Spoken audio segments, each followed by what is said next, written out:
So what we're going to do in this lesson is we are going to continue on looking at solutions. We're going to look at saturation, so saturated solutions, and how saturated solutions can be affected by temperature. Now in this lesson, if you are in class, you'll hopefully be able to do an experiment, but what I plan to do is talk through, if you are at home, how you can try this experiment in a different way at home and still get some results. So previously we talked about solutions and we talked about a solution being saturated when no more solute can dissolve. So the way we can tell if a solution has become saturated is that we'll actually start to see, if we add more of that solute to the solution, we'll start to see it just sit at the bottom and not go into solution. So a way to do this is, for example, constantly adding sugar to water, and eventually you'll see the sugar stay at the bottom and not be able to dissolve into solution. And dissolving sugar is one of the most common examples of making a solution. Now, Coca-Cola and other fizzy drinks, they have carbon dioxide. Now, carbon dioxide obviously is a gas, but it is dissolved inside the fizzy drink. Now, whenever you open the lid of a fizzy drink, what happens? It starts to bubble up. It starts to fizz and bubble up. The reason that happens is because fizzy drinks are a saturated solution of carbon dioxide. And the minute that any of that gas that's dissolved can escape, it does. So whenever you release the pressure off the bottle by opening the lid, that gas that's dissolved and formed a saturated solution will escape through the top. Just a reminder again from last lesson that a solution is made by usually adding a solid called a solute to a liquid called a solvent. And when those two things combine, we get a solution. So a solute plus a solvent gives a solution. And what we're going to look at are comparing two different materials to see whether they are soluble, and then to explore the effect of temperature on solubility. So whenever we're testing solubility, if you're in the lab, this will be the setup that you use. However, if you are at home, what you need, if you want to try and do this at home, are 2 cups or 2 glasses and a spoon. And the solids that you would want to try, solid A, if you have any pepper, so that could be chili pepper, it could be normal pepper, or any curry powder, things like that. Those are good to use for solid A. Black pepper is the best one if you could do that.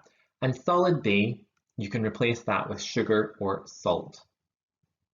So in this experiment, what you're going to do is add some water. So if you're doing this at home, just fill 2 cups or 2 glasses so that they've got the same level of water in each one. And then use a spoon to transfer some of the pepper into one beaker and some of the salt or sugar into the other beaker or glass. And we stir them. And then you're looking to see, do they dissolve? If you're doing this in the lab, you would have used a brown solid and a blue solid. Solid A being brown, solid B being blue. What you should find, if you're at home or in the lab and rewatching this video, is that solid A, which was the brown solid or the pepper, doesn't dissolve. But solid B, which was either the salt, sugar, or the blue solid in class, that does dissolve. So that allows us to see if the compound, the chemical, if it just stays as a solid in the beaker, then it's not soluble.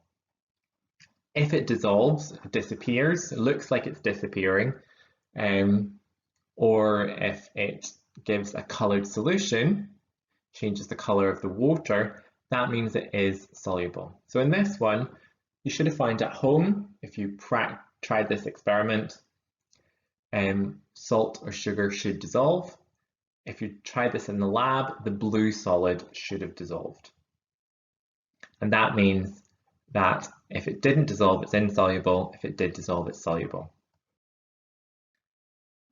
Now, what we would do in the lab is, for the solution we made with solid A, what we would do is we'd keep adding solid into the solution of A.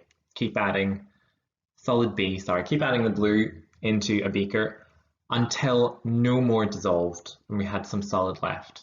And then we would heat the solution to see what happens.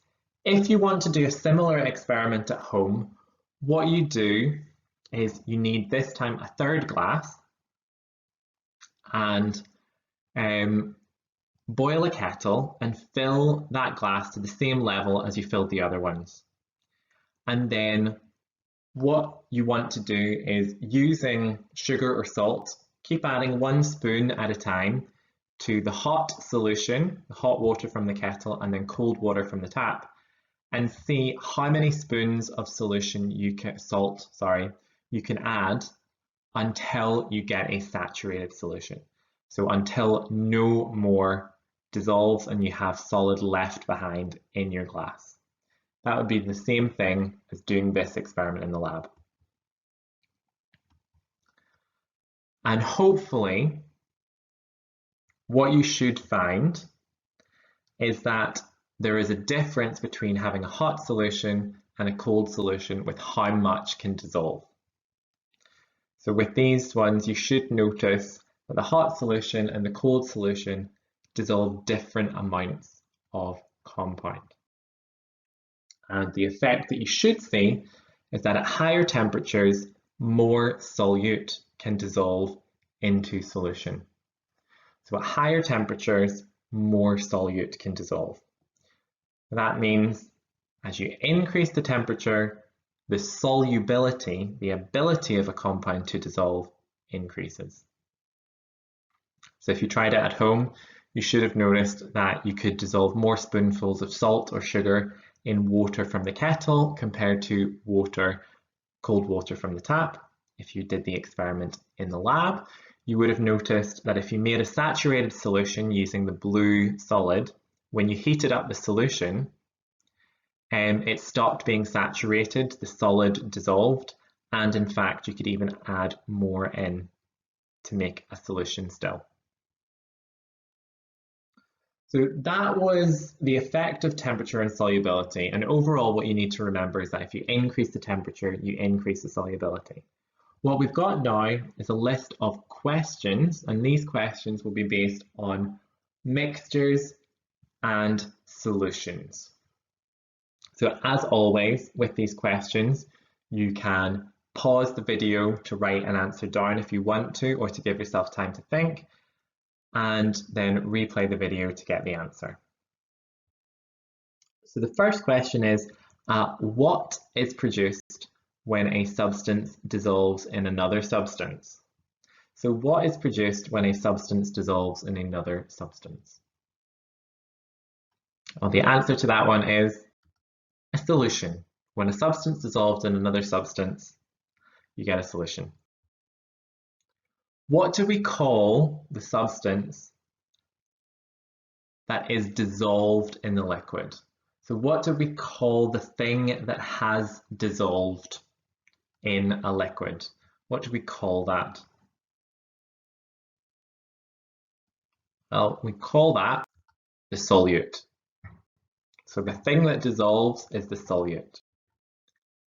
What do we call the substance that a solute is dissolved in? So we add a solute to what to create a solution? The answer to that one is a solvent. So we've got 3 labels here. We've got 1, we've got 2, and we've got 3. What go with each of those numbers? What word would we put in?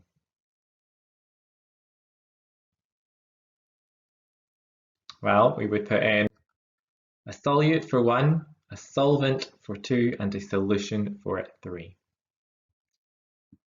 So this time, in your head or write down 2 everyday examples of solutions.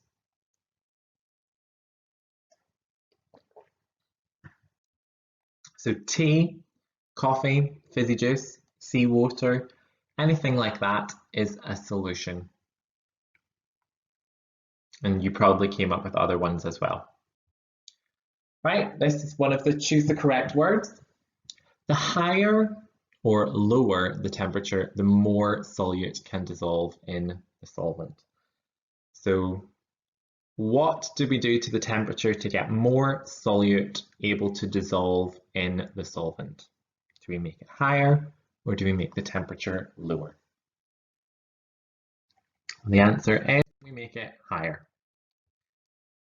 So here we've got a picture. We've got one girl who has got iced tea and another girl who has got hot tea. I want you to choose which picture, which woman or girl would be able to add the most sugar to their drink. The one with the iced tea or the one with the hot tea? Well, the answer is the one with the hot tea.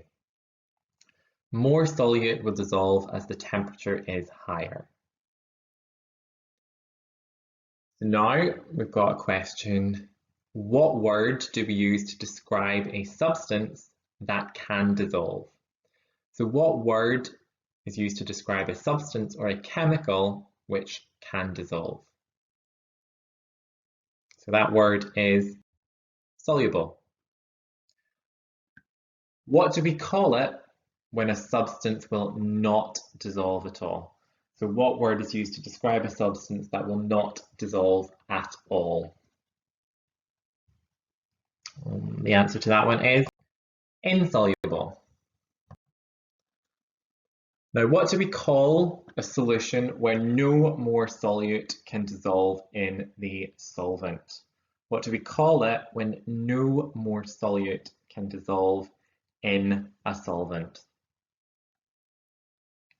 That is saturated solution. And the final question here is a skills question, and it's one of the more complicated skills questions. So it's looking at tables and then using knowledge from your head and knowledge from the table to answer the question. So we've got 3 substances. We've got salt, we have sugar, and we have coffee. And we have how much of it can dissolve at 20 degrees centigrade and how much can dissolve at 50 degrees centigrade. Celsius, sorry. The first question is which substance is the most soluble? So which of those 3 substances is the most soluble?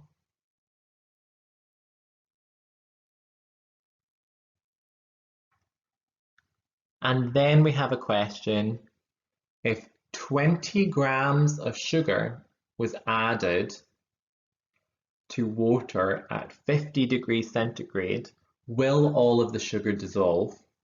And if not, how much sugar will dissolve? So the first question, so for this one, I really suggest that you pause the video and take some time to work this out. So if you want to pause the question now, pause the video now, sorry. Okay, so welcome back. I'm hopeful that you've had a go at these questions. The substance that was most soluble was salt. You can see that the numbers for salt are higher than the numbers for sugar or for coffee.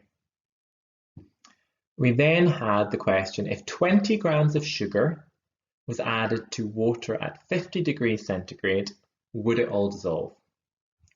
The answer is no. Because if you look at sugar and at 50 degrees centigrade, where they meet, it says 19 grams of sugar can dissolve. We've added more than 19 grams of sugar, so it will not all dissolve.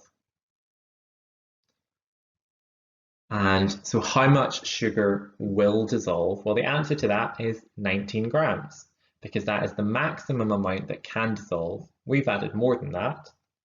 So we will have 19 grams that forms a solution, and we will have 1 gram that remains as a solid. So hopefully that made sense. That is a harder skills question than some of the others that you've had before, but hopefully that makes sense. That is us covered solutions. What we will look at next time is how we can separate different types of mixtures, including solutions, but we'll look at 3 techniques for separating mixtures. So thank you for your attention this time.